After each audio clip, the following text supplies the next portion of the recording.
7 étapes pour commencer à retrouver son discernement et sa lucidité. Aujourd'hui, on va parler de ce sujet qui est vraiment très pertinent à l'heure actuelle et cette vidéo va surtout être destinée en priorité pour les personnes qui commencent tout doucement à s'ouvrir sur le chemin qu'est, la conscience, le discernement, qui n'ont plus envie de se faire manipuler. Mais pour les personnes qui sont déjà là-dedans depuis, un petit moment, les termes que je vais utiliser ici, ce sont sûrement des étapes et des habitudes qu'elles mettent déjà en place dans leur quotidien, mais il n'empêche que ça peut quand même faire une bonne piqûre de rappel pour tout le monde. Donc déjà là, pour moi, ce qui va être très important, c'est de, en quelque sorte, faire une forme de grosse détox, une détox de l'information. Mais pas que, ça va aussi concerner la santé. Et pour débuter ce protocole, on va dire, de détox de l'information, tout d'abord, ça va être de commencer à recalibrer son hygiène de vie, mais sur tous les aspects. Quel rapport, j'ai envie de dire, pourquoi, parler de son hygiène de vie pour, trouver plus de discernement et de lucidité, dans sa vie? Pour autant, vous allez voir que c'est quand même très pertinent et que tous les sujets, de notre quotidien sont concernés par ça. Ça va déjà commencer par son alimentation. Alors, j'aurais envie de vous dire, mangez le plus possible bio, que ce soit de la viande, des fruits ou des légumes. Mais bon, aujourd'hui, au vu de l'état, de la pollution à tous les niveaux, la pollution de l'eau, la pollution de l'air, les chemtrails et cetera, ça devient quand même très difficile, faut se l'avouer, de manger, bio, sain, sans pesticides, sans saloperies, sur notre nourriture. Donc là, moi, je peux quand même vous recommander, c'est au moins de consommer des produits bruts, même si ça va être un peu des conseils qu'on entend un petit peu partout, mais c'est quand même important. C'est consommer brut, le moins transformé possible, de retirer les aliments ultra transformés, surtout là où il y a énormément de sucre rajouté, d'additifs, parce que tout ça, c'est typiquement le cocktail d'ingrédients qui font que ça va bousiller aussi notre glande pinéale, notre, intuition, notre troisième œil, pour, justement comprendre ce qui se passe réellement dans notre monde. Donc déjà, ça commence par l'alimentation. Deuxième point important, ça va être aussi de faire attention à l'eau que l'on consomme. Je sais aussi qu'aujourd'hui, on a envie de vous faire croire que c'est bien d'être écolo, de consommer de l'eau du robinet, de l'eau filtrée, de prendre sa petite gourde pour aller, boire tout au long de la journée, au travail ou sport, peu importe le lieu. Mais ça, pareil, évitez. L'eau du robinet est extrêmement polluée, il y a énormément de perturbateurs endocriniens, des restes, de médicaments, des résidus de pilules contraceptives, encore tout un tas de saloperies, en fait, qui sont là clairement pour, nous empoisonner. Donc moi, je suis revenue de mon parcours ancienne écolo. Donc pendant longtemps, moi, je ne buvais que de l'eau du robinet que je filtrais avec, 2-3 bricoles, mais en fait, c'était clairement pas suffisant. Donc soit il y a certaines personnes qui vont, investir dans des systèmes pour filtrer l'eau en profondeur, mais ça, c'est aussi un sujet assez complexe. Donc si pour le moment, déjà pour débuter, ce qui peut être bien, c'est ce que moi je fais, actuellement aussi, ça va être de reprendre de l'eau en bouteille. C'est pas non plus l'idéal aussi parce que forcément le plastique dans les bouteilles, ça fait quand même, ça laisse quand même des traces, pas très bonnes pour le corps. Mais en attendant, ça reste quand même, je trouve, moins pire que l'eau du robinet. Donc vous pouvez vous orienter vers l'eau, alors en magasin bio, dans certains magasins bio, vous pouvez trouver, la Montcalm. Montcalm qui est quand même une bonne eau, de bonne qualité et similaire à celle-ci, vous avez aussi la Rosée de la Reine qui est plutôt pas mal. Et si vraiment vous voulez pas ou vous n'avez pas de magasin bio, à côté de chez vous, rapprochez-vous de la Montblanc, qui se trouve en grande surface et qui, pour le coup, je trouve être aussi une bonne eau de bonne qualité. Et bien évidemment, ça touche pas que les sujets du discernement, de la lucidité, mais on arrête de boire de l'alcool, à part exceptionnellement pour se faire plaisir, mais voilà, de façon complètement raisonnable. Bien sûr, on évite aussi, les drogues, ça c'est normal, c'est logique et les cigarettes, enfin tout ce qui peut en fait, en quelque sorte, polluer aussi notre corps et altérer nos états de conscience. Même si les cigarettes, ça va pas, être la même chose que, l'alcool ou la drogue, ça va quand même créer des schémas neuronaux dans notre cerveau de dépendance, l'addiction et ça, c'est clairement pas bon pour, retrouver de la clairvoyance dans nos vies. Deuxième grand thème, deuxième grande étape, ça va être d'arrêter d'écouter les médias mainstream. Quand je dis médias mainstream, ça va être ce qu'on voit principalement à la télé. Du coup, les TF1 et compagnie, TF1, France 2, M6, bien sûr BFM TV.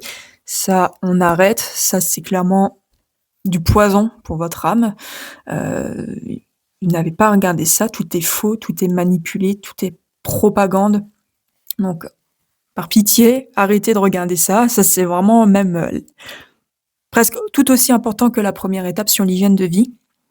Et j'ai même envie d'aller plus loin, c'est d'arrêter aussi de regarder des films, notamment aussi tout ce qui sort actuellement au cinéma, parce qu'il y a aussi énormément de messages de propagande, dans les films, dans les séries et donc pareil pour tout ce qui va être Netflix et compagnie, on arrête, on se détoxifie de tous ces trucs-là.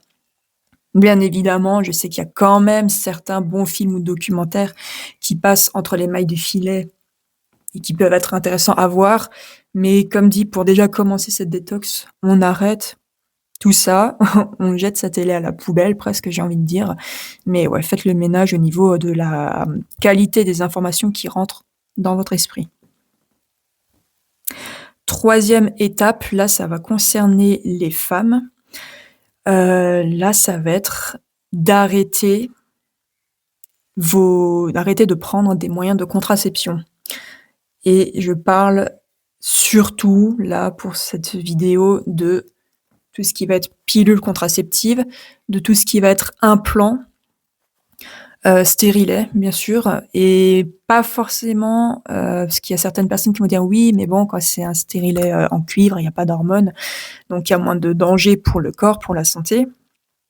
Non, non, on n'est pas censé avoir de corps étranger dans notre corps, de manière comme ça chronique, qui va en fait complètement influencer nos hormones, tout le système de notre corps. Donc essayez, après je sais qu'il y a certaines personnes pour qui, c'est pas toujours évident ou elles ne veulent pas prendre de risques et cetera, mais en tout cas, moi j'ai quand même envie d'insister sur le fait que quand on ne prend plus d'hormones, mais il y a vraiment une grande différence sur votre clarté d'esprit, sur reprendre conscience du fonctionnement naturel de votre corps, surtout que les femmes ont des grandes variations, hormonales tout au long d'un mois et chaque étape est importante, chaque étape a sa beauté, son importance et au niveau même de la conscience de l'âme et de qui nous sommes véritablement, c'est une véritable boussole intérieure qui est magnifique et très puissante. Donc, dans le cas où, vous avez quand même peur d'arrêter tout d'un coup, ce que je peux comprendre aussi. Moi aussi, à un moment donné, je suis passée par cette crainte. Je vous conseille tout de même de vous renseigner sur la méthode de la symptothermie. Ça, c'est une méthode très intéressante parce que c'est une méthode naturelle de gestion de la fertilité qui fait qu'on peut apprendre à comprendre comment son corps fonctionne, comment va comprendre à quelle période de notre cycle une femme peut tomber enceinte ou non, quelles périodes sont les plus risquées ou non Et ça, c'est une méthode qui, en tout cas, déjà est une méthode possible, une méthode qui existe, une méthode potentielle. Donc renseignez-vous. Moi, je vais pas parler, plus que ça de la symptothermie dans cette vidéo, mais c'est clairement une excellente alternative avec un excellent taux de résultat de protection pour ne pas, pour ne pas tomber enceinte, en tout cas. Un petit peu dans le thème, similaire, pour cette 4e étape, ça va être d'arrêter de prendre des médicaments. Alors attention tout de suite, hein, je préviens directement, avant d'aller plus loin dans cette étape, c'est que si vous êtes actuellement, si vous avez des gros problèmes de santé, si vous prenez un traitement lourd, voire puissant et que vous pouvez pas arrêter de prendre vos médicaments comme ça du jour au lendemain, d'autant plus que je ne suis pas médecin, donc pareil, je ne vous dirai pas d'arrêter tout ça de manière complètement, déraisonnée. Mais voyez peut-être avec votre médecin pour changer vos habitudes de prise de médicaments. Peut-être changer de type de traitement ou et cetera et cetera. Parce que pareil, en fonction des traitements qu'on va prendre, ça va aussi énormément impacter notre psyché, le fonctionnement de notre corps, les émotions qui vont nous traverser. Tout ça va être énormément impacté. Donc en dehors du cas d'une prise d'un traitement médicamenteux fort, si vous êtes par contre plutôt une personne qui va être du genre à prendre par-ci par-là, un Doliprane, un Spasfon, tout autre petit médicament, façon de parler, on va dire ça de manière plutôt ponctuelle, que ce soit pour un mal de ventre, pour une migraine, ça, mais même ça, j'ai envie de vous dire: arrêtez, arrêtez et apprenez à votre corps, apprenez à écouter votre corps. Parce que parfois une migraine, elle a peut-être besoin de se vivre et de se ressentir. Parce que dès lors qu'on va prendre un médicament, on va mettre un pansement sur une jambe de bois, on dire: «Ah bah voilà, vous voyez, il y a plus de symptômes, tout va bien, je vais mieux». Mais peut-être qu'en fait votre corps, par cette migraine, par cette douleur au ventre, il y a peut-être une guérison qui est en train de se faire et vous, en prenant le médicament, vous empêchez votre corps de faire son travail. Ce qui fait qu'en fait le problème va rester là, en fond et la guérison ne va pas se produire d'elle-même. Donc en fait, ça va aussi créer en quelque sorte une sorte d'empoisonnement dans votre corps. 5e point important pour retrouver son discernement et sa lucidité, ça va être de revenir dans son corps. Et quand je dis revenir dans son corps, alors oui, il y a faire du sport, faire une activité physique régulière, bien sûr, ça fait partie de ce point-là aussi. Mais moi, j'ai surtout envie de dire, c'est de faire circuler l'énergie qui est dans votre corps. Parce qu'aujourd'hui, on est beaucoup de personnes à avoir un mode de vie sédentaire, on est beaucoup assis, on travaille depuis des ordinateurs, on rentre, on va sur nos téléphones, on va pas forcément se balader, marcher. Ce qui fait qu'en fait, notre corps, toute la journée, il va être dans un état de stagnation. Ça stagne, ça stagne, ça stagne. Donc pareil, il va pas fonctionner correctement. On va peut-être aussi ruminer. Dans notre esprit, ça va tourner en rond, sans cesse, sans fin. Et le problème, c'est aussi qu'il y a des toxines qui vont s'accumuler quand ça va stagner. Si ça circule, j'ai envie de dire quand il y a des toxines, ce qui est normal, le corps il a besoin aussi d'éliminer des déchets. Mais dès lors que ça stagne, c'est là que ça peut aussi, pourrir.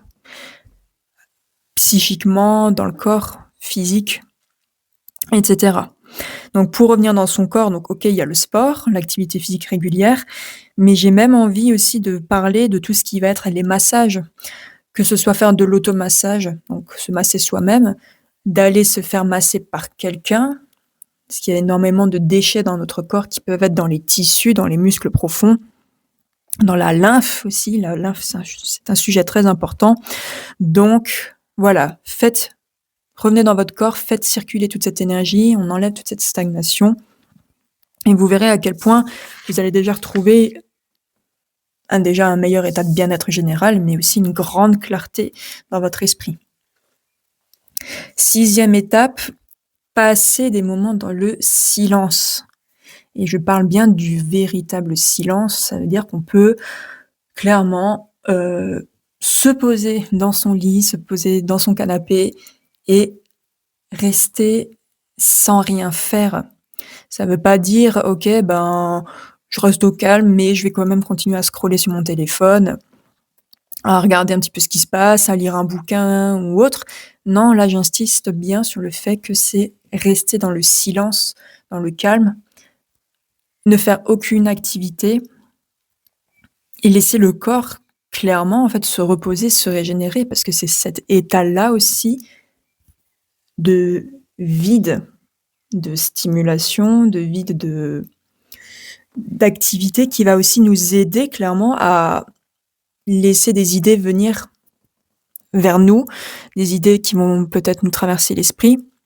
L'inspiration va enfin pouvoir revenir parce que quand on a tellement de bruit et de brouhaha partout, c'est quand même pas évident d'être réceptif à ce genre de choses. Et même au-delà des idées de l'inspiration, ça va tout simplement laisser de la place à votre intuition profonde, à la petite voix qui est là pour vous guider, pour vous donner des pistes, même pour, lorsque imaginons vous êtes dans des situations où vous dites: «Bah, je sais pas quel choix prendre. Là, j'ai un choix important à prendre, je sais pas, est-ce que je prends l'option A ou la B?» Au-delà de l'aspect purement rationnel de dire: «Bah, je vais prendre telle option parce qu'il y a plus d'avantages que d'inconvénients».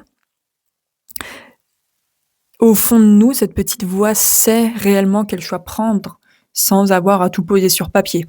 Mais pour ça, on a besoin de moments de grand calme et de grand silence pour pouvoir être apte à écouter ce que cette voix a besoin de nous dire. Et enfin, dernière étape, pour moi, ça va être essentiel aussi de se nettoyer énergétiquement. Par contre, il n'y a pas forcément besoin de passer par alors, ça peut être une possibilité, mais je vais expliquer un peu plus en détail pourquoi, dans ma vision, c'est pas nécessaire de passer forcément par des énergéticiens.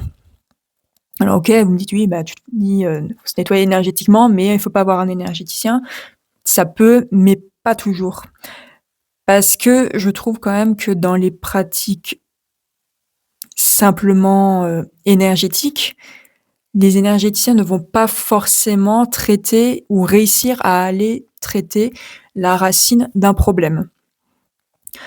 Ils peuvent déjà très bien travailler, soulager une personne, ça c'est clair, c'est indéniable. Par contre, elles ne sont peut-être pas forcément capables d'aller traiter la racine de quelconque problème. Par contre, là où moi aussi j'ai envie de vous recommander plutôt d'autres pratiques qui sont quand même en lien avec l'énergétique, avec la conscience, heu, prendre soin de soi, de son hygiène de vie, surtout spirituelle et émotionnelle pour ce cas de figure. Ça peut être intéressant de faire de l'hypnose régressive ésotérique, qu'on appelle aussi HRE.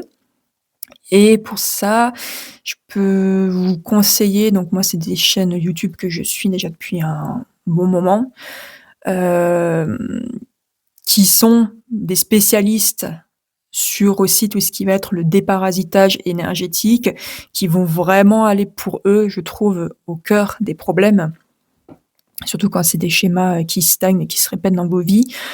Donc vous avez en premier lieu la chaîne de Léo sur YouTube, Léo HRE. Vous avez aussi la chaîne de Rachel Fortin et la dernière personne qui en plus de ça, je connais personnellement, donc si tu passes par ici, je te fais un coucou. Il y a aussi la chaîne alors de Vivessence, en un mot, Vivessence, de Nadia Didier-Laurent, qui elle également pratique l'HRE. Je vous mettrai tous les liens de ces différentes chaînes YouTube dans la description de cette vidéo, comme ça vous pouvez peut-être, voir pour faire des séances avec eux. Ce sont de très bonnes personnes et qui savent très bien travailler sur ces sujets-là. Pour conclure cette vidéo, si les sujets en lien avec la conscience, le discernement, la vérité, la santé holistique, l'âme sont des sujets qui vous intéressent, qui vous parlent, eh bien moi je vous invite à vous abonner à ma chaîne YouTube et à me suivre également sur mes réseaux sociaux, car c'est des sujets qui me tiennent aussi vraiment à cœur. J'ai envie d'aider autant que possible les personnes à guérir, à mieux se comprendre et surtout à mieux comprendre le monde dans lequel nous vivons. C'est un enjeu primordial, surtout en cette époque.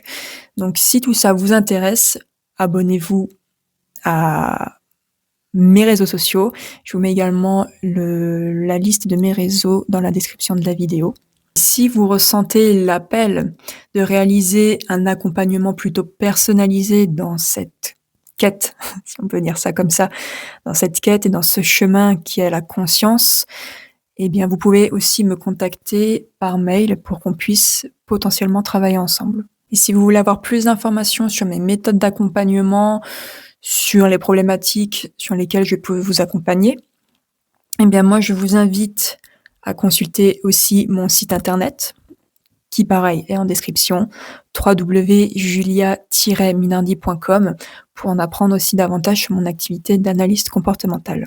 Je vous remercie beaucoup pour votre écoute et j'espère avoir pu aussi vous aider, vous éclairer un petit peu dans ce chemin de conscience et je vous dis à très bientôt. Merci.